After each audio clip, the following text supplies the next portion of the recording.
I'm Big D, he's Mini Mini, and together we are Unbox Them All Dynamic Duo. I had a question brought to me and I thought it was worth something to put it on a video content, not only because it's content, but it's also a valid question that really had me go deep into thought. Why Pokemon? There's other things that I could do to build a stronger relationship with my son. Doesn't cost as much money or time. And I had to think about that because I'm a dad on a budget and I struggle. I make good money, but my type of living that I was used to and accustomed to prior to the separation has pushed me past that good money limit because I kept trying to do things when I should have been cutting back. I was pushing forward and not hustling as hard as I should say, but I was, instead of cutting my expenses, I kept adding expenses. And then when I bring that to the table and talk to some people that I trust with valuable inside information like that, they say, well, then why Pokemon? You know, go to the park with your son, throw the football around.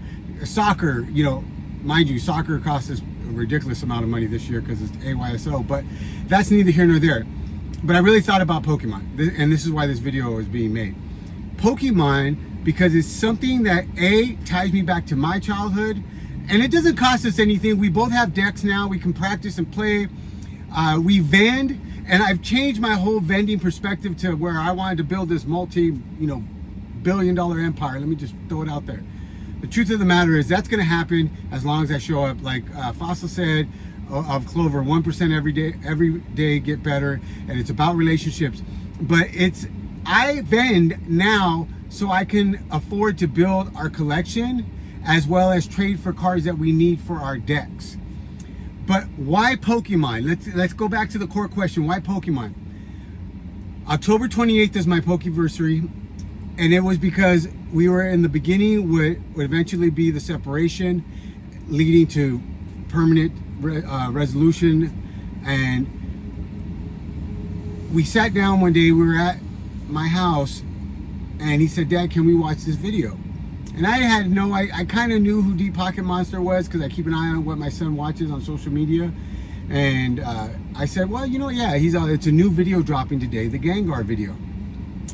And since then, I've been able to meet Pat, meet his production team, and understand the process of why they go through storytelling so much now. But it was such a great story, and it kept me hooked where over the next few weeks, when I was at work and I wasn't busy, I deep dove into everything Deep Pocket Monster, everything Pat Flynn, because I wanted to understand the man behind the brand. And finding out who this man was and the people that he surrounded himself with, who some of them I now call friends or people I know other than just through social media, it inspired me to bring my talents to a hobby that is growing and exponentially. And yes, there's money to be made, but it's not about the money. It's about the relationships. It's about the memories.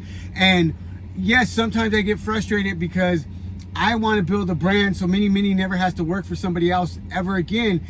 But I also have to remember, I'm looking at it through the mindset of a 50-year-old man who's suffered some great losses, some great setbacks, and some great hurts.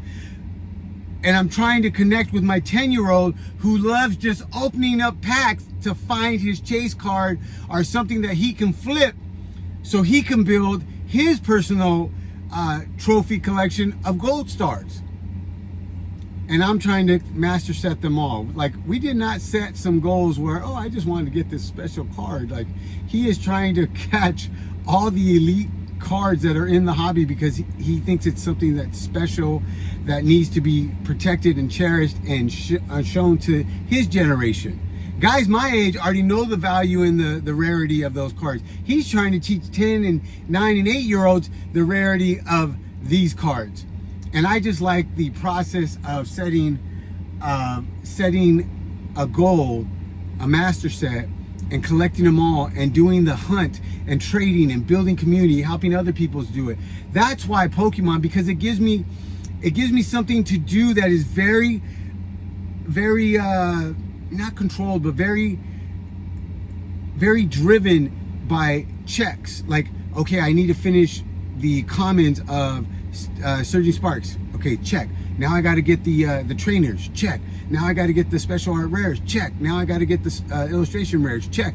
It's something that in my realm, as I deal and I grow, that I can put things together and systematically check off my list and feel like I've accomplished something. Because in the life I've lived, there's a lot of things that I've started and I've never finished because I didn't feel like I was good enough, or life showed up and smacked me upside the head, or just things didn't pan out and I didn't put the work in to go past that hurdle. But with Pokemon, something as simple as these cards, right? We've already master set at Stellar Crown, but it's a set that we seem to find a lot in the wild, and it's something that Mini likes to rip. So we rip, and these cards are all being donated to a friend of ours who gives them out to kids when they can't get packs at their location. You know, it may be something that doesn't really matter to anybody else but me and my Mini, but being able to give back to the community is awesome. And then if we're able to find something that we can flip our trade to further our goals, gold stars for him and master setting for me, then that's even better. And then there's times when we are able financially to buy sealed product and just give it away to people, because we understand the struggle of being a dad on a budget and not being able to find anything at drops or machines or events because I can't afford to pay market. So Pokemon gives me something that I can do with my son that either costs me nothing, playing the games, learning about it, talking about it, going to free events, or it's something that teaches my son life skills about being a businessman, negotiating, trading. It teaches me patience. It teaches me willingness. It teaches me the ability to get out of my own comfort zone, which people that know me laugh because I say I'm antisocial, but I'm the most antisocial person you'll ever meet, because I use it as a defense mechanism so I can see where you're at and whether you're a threat, friend, foe, or family. And all through the art of Pokemon am I able to do so much in my life and become a better person, because I'm working on so many different aspects to grow as a human being and as a dad and as a person and as a enthusiast and as someone who just really cares about this hobby and doesn't want to see it implode by people that are just here for the greed. Like, yeah, this is cool. You can make a lot of money if you buy everything up and you hoard it. But for the people that are struggling just to find a pack, I understand the struggle.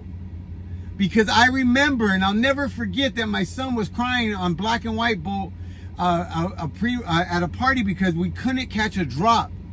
And I made a promise to myself we would never miss a drop, where on a drop day, especially if we were at an event, that my son wouldn't be able to rip at least a package or two, because he wants to belong. And then also at the same time teaching him sometimes belonging doesn't mean you're right where everybody's at, because that's where the FOMO comes in.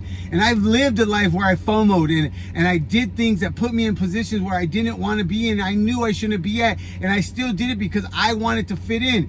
Through this hobby, am I teaching my son some hard-fought lessons that I had to learn to be a better person without him having to go through the struggles I did. That's why Pokemon teaches you so much more than just how to collect cards or play a TCG. If you really give 110% to Pokemon, you're gonna learn so much about yourself and so much about your life skills, and whether you're lacking or you're abundant in areas, that if you apply it just to the hobby of Pokemon, you're gonna change everything about your life. But a PSA, if you're collecting Pokemon and you're going to a trading store, throw some deodorant on, wash your hair, take a shower. Like, I am just putting it out there, man. I've been to more shows and any other event where some of us got some funk, man. Like, and I'm not talking about, hey, it's a hot outside day. I'm talking about like dry sweat funk. Like, enough, guys. Like, please put some deodorant on, buy some Axe body spray, wash your hair, put some fresh shirt. If you are going to a trade show and you're busting butt all day before you get there, go home and take a quick shower, change your shirt, put some deodorant on, put some cologne on. I promise you, it'll be for your benefit. I'm telling you guys, this hobby has changed only one thing in my life: everything. And it's taught me where I need to grow. It's taught me where I'm growing, and it's taught me where this hobby has taught me how to even be a better parent, because I see how I look at things as a 50-year-old man, and my son is only 10. And I'm trying to teach him from a 50-year-old man mindset, and I have to take a step back and realize that I'm talking to a 10-year-old boy. I want to build something. I am building something with my son that is beyond measure and will forever, ever, ever, ever change the rest of our lives together. As long as we stay in the present, like Alex Ketchum said, the greatest thing to look forward to in this hobby as a dad is to stay in the present. It's one of the very few things that are outside your family dynamics that allows you guys to build things together, whether it's decks, memories, business, friendships. It all can center around the Pokemon hobby that gets you closer to those that you love. So if you're wondering why Pokemon, why not? Because it gave me so much from one video. So much has happened in the last year. And yeah, I'm a dad on a budget. Yeah, there's times I feel like I failed because I wasn't able to get the newest product. Yeah, there's times I've overspent or underspent. I put us in a position to succeed, and I almost put us in positions to fail. But I'm learning every day how to be a better person. I'm learning every day how to be a better father. I'm learning every day how to be a better Pokemon guy. I am learning to build relationships that are based on integrity, that are based on love, that are based on friendship. These are all things I've learned outside of the world of Pokemon, but inside of the world of Pokemon, it's gotten so much more intense. It's gotten so much more better. It's gotten so much more effective, because not that there's so much on the line, but there is. I am building something with my son that if we build it correctly, that will forever change the course of his life, because he will never ever have to work for somebody else unless he wants to. So in a world where you can be anything, be kind, chase your dreams. It's priceless and it's free, and I promise you, a random act of kindness will change the world. Until next time, I'm Big D. He is Mini, and together we are Unbox Them All Dynamic Duo.